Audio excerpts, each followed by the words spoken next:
સાબર અવાજના પ્રેક્ષકો માટેના ખુશખબર. હવેથી દર મહિને યુટ્યુબ ઉપર વ્યક્તિ વિશેષ નામથી આપણે કાર્યક્રમ રજૂ કરીશું, જેમાં આપણે જાણીતા વ્યક્તિઓના સંગાથે તે જે ક્ષેત્રમાં આગવું સ્થાન ધરાવે છે તેની માહિતી મેળવીશું. તો ચાલો વધુ સમય ન લેતા આજનો કાર્યક્રમ ચાલુ કરીએ. તો આવો, આજે આપણે મળીશું ગુજરાતી ચલચિત્રોના લેખક દિગ્દર્શક એવા મનોજભાઈ નથવાણીને. તેમના વિશે થોડી માહિતી આપી દઉં કે તેઓ આજ સુધી લગભગ 20થી વધુ ગુજરાતી ફિલ્મો બનાવી છે, 7-8 કમર્શિયલ જાહેરાતો પણ બનાવી છે, 3 ગુજરાતી નાટક પણ બનાવ્યા છે અને હવે આંતરરાષ્ટ્રીય ફિલ્મ મહોત્સવ માટે એક અંગ્રેજી ફિલ્મ તેમના હસ્તક નિર્માણાધીન છે. વિશેષ તારીખ 26 એપ્રિલથી ગુજરાતના થિયેટરોમાં ગુજરાતના સાચા અર્થમાં સત્યમેવ જયતેને સાર્થક કરે તેવા યાદગાર પ્રસંગોની યાદોને તાજી કરે તેવી ફિલ્મ સેવા, સુરક્ષા, શાંતિ, જેના લેખક તેમજ દિગ્દર્શક એવા શ્રી મનોજભાઈ નથવાણીને મળીએ. મનોજભાઈ, સાબર આવાજમાં આપનું સ્વાગત છે. પ્રથમ આપણે વાત કરીએ કે આ ફિલ્મના ક્ષેત્રમાં તમે કેવી રીતે આવ્યા અને અત્યાર સુધી ફિલ્મ ક્ષેત્રે તમે કેટલા પુરસ્કાર મેળવ્યા છે તે જણાવો. સાબર આવાજના તમામ દર્શક મિત્રોને ગુજરાતી ફિલ્મ લેખક દિગ્દર્શક મનોજ નથવાણીના ખૂબ ખૂબ પ્રણામ. અને ખાસ તો સાબર આવાજ અને આખી ટીમને હું ખૂબ ખૂબ થેન્ક યુ કહેવા ઈચ્છું છું કે ગુજરાતી ચલચિત્ર જગતનો આવાજ સાબર આવાજ દ્વારા લાખો દર્શકો સુધી પહોંચાડવા માટે આપ જે કરી રહ્યા છો એનો ઉપકાર અમે ક્યારેય ભૂલી નહીં શકીએ.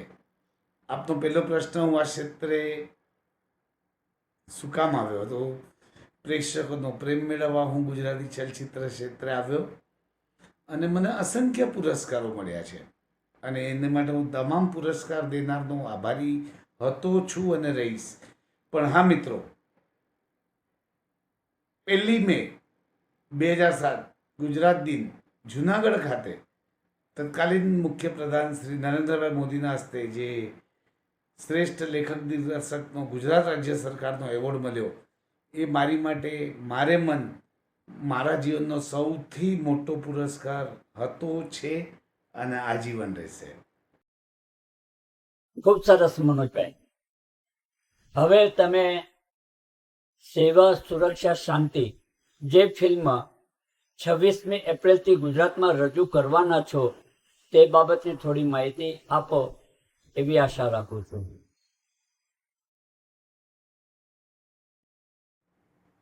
હર્ષદભાઈ, જેમ કે આપનો પ્રશ્ન છે, મારી 26મી એપ્રિલે રિલીઝ થનારી ફિલ્મ સેવા, સુરક્ષા, શાંતિ વિશે હું આપના દર્શકોને માહિતી આપું તો પહેલાં હું એક નાની વાત આપને કહેવા માગું છું કે મને આદરણીય શ્રી નરેન્દ્રભાઈ મોદીના હસ્તે ફિલ્મ ઓપરેશન અક્ષર માટે સંખ્યાબંધ એવોર્ડો મળ્યા હતા. ઓપરેશન અક્ષર એટલે ગાંધીધામમાં આવેલ અક્ષરધામ ઉપર જે આતંકવાદી હુમલો થયો હતો એના ઉપર મારી ફિલ્મ બની હતી. અને ત્યારબાદ મેં ઘણી ફિલ્મો બનાવી, પણ વર્ષો બાદ મને ફરી એકવાર આપણા ગુજરાત રાજ્યના બહાદુર પોલીસ ઓફિસરોની ભૂમિકાને લઈને એક સરસ મજાની વાર્તા પ્રેક્ષકો સામે મૂકવાનો અવસર પ્રાપ્ત થયો છે. તો દર્શકો, જેમ કે આપ જાણો છો કે ગુજરાત પોલીસ જેમનો કાર્યમંત્ર છે સેવા, સુરક્ષા, શાંતિ, આપણા ગુજરાત પોલીસના બહાદુર અધિકારીઓએ કઈ રીતે એક ખૂબ મોટું કાવતરું હતું આતંકવાદીઓનું, એને નિષ્ફળ બનાવ્યું અને ગુજરાત રાજ્યના તમામ નાગરિકોની સેવા, સુરક્ષા અને શાંતિની જાળવણી કરી, એના ઉપર એક સરસ ફિલ્મ આવી રહી છે. હું બોલું એના કરતાં મારું કામ બોલવું જોઈએ. Work speaks loudly than words. आपकी आवाज़ शोर मचाए उससे अच्छा कामयाबी शोर मचानी चाहिए. તો દર્શકો, હું સાબર આવાજના માધ્યમથી અને ખાસ તો હર્ષદભાઈ જોશીના માધ્યમથી આપને કહેવા માંગુ છું કે સેવા સુરક્ષા શાંતિ ખાસ જોવા જજો. હર્ષદભાઈ, હું આપને વિનંતી કરીશ કે આપણા દર્શકોને મારી ફિલ્મનું ટ્રેલર બતાડો કે જેથી એમને ખબર પડે કે હું માત્ર બોલવા ખાતર નથી બોલતો. મિત્રો, આ ટ્રેલર તમને ખૂબ ગમશે. જોઈએ આપણે એક નાનું અમથું ટીઝર સેવા સુરક્ષા શાંતિનું. આ કેસ ગુજરાતનો સૌથી મોટો હાઈ પ્રોફાઇલ કેસ છે. ગુજરાતના વિકાસને રોકવા, એને બદનામ કરવા, એને નીચું પાડવા અમુક સત્તાના લાલચીઓએ કાવતરું રચ્યું છે. અને હા, એવો 56ની છાતી વાળો ગુજરાતનો સિંહ હવે ગર્જના કરવાનો છે. અને માઇન્ડ વેલ, સિંહો ગુજરાતમાં જ પેદા થાય છે. તમને તો ખબર છે કે હવે આ ગુજરાતમાં કોમી રમખણ થતા નથી, સંપૂર્ણપણે બંધ થઈ ગયા છે. અને એટલા જ માટે અમુક અશુભ ચિંતકોની ચિંતા વધી ગઈ છે. એવો ભણેલો એક વર્ગ છે જે રહે છે દેશમાં પણ વિદેશી વિચારધારા અપનાવે અને સેક્યુલરિઝમનું મુખોટું પહેરી આ દેશને કઈ રીતે વિભાજનમાં નાખવું એ જ કામ કરતા હોય છે. એ લોકોને 1% પણ શક ગયો ને તો આખું મિશન ફેલ થઈ જશે. સર, તમે ચા, હું ખાલી પીવડાવું છું. આતંકવાદીઓ, એમના આકાઓ, એમના ઠેકાણાઓ એવા નષ્ટ કરો કે ગુજરાતનું નામ સાંભળે ને તો પણ આ આતંકવાદીઓનો હૃદય કાપવા જોઈએ. એક પણ બચવો ના જોઈએ. I want this Gujarat to be clean. મને ખબર નથી પડતી કે આ લોકો એમના મગજમાં શું ખવડાવીને પીવડાવી દે છે કે ભણેલા ગણેલા સારા ઘરના છોકરાઓ જાહેર સ્થળો પર બોમ્બ બ્લાસ્ટ કરવા માટે રેડી થઈ જાય છે. ત્યારે ગુજરાત પોલીસનો એક બહાદુર ઓફિસર દેશની સુરક્ષા માટે પોતાની જાન કુરબાન કરવા માટે પણ તૈયાર હોય છે. જય હિન્દ, જય જય ગરવી ગુજરાત.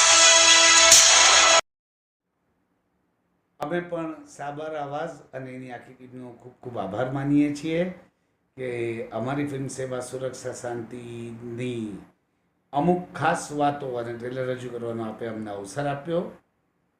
શિવશક્તિ ક્રિએશન્સ, અમારી ફિલ્મના નિર્માતા શ્રી અજયભાઈ ગોહિલ અને અમેરિકા સ્થિત શ્રી પાઠક સાહેબ, અમારી ફિલ્મના લાઇન પ્રોડ્યુસર શ્રી રમણભાઈ ગોહિલ અને ખાસ તો મારી ફિલ્મનો ડેશિંગ અને સુપર હીરો મૌલિક પાઠક, અમારી હિરોઈન કલ્પના બખ્તાની અને આખી ટીમ વતી અમે ફરી એકવાર આપનો આભાર માનીએ છીએ. અને દર્શકો, ખાસ જોવા જજો સેવા સુરક્ષા શાંતિ. ખૂબ જ સરસ. આશા રાખીએ કે આ ફિલ્મ ધૂમ મચાવે. સાબર આવાજ માટે આપે સમય કાઢ્યો તે બદલ હું આપનો આભારી છું. તો ચાલો મળીશું ફરીથી એકવાર વ્યક્તિ વિશેષમાં બહુ જલ્દી.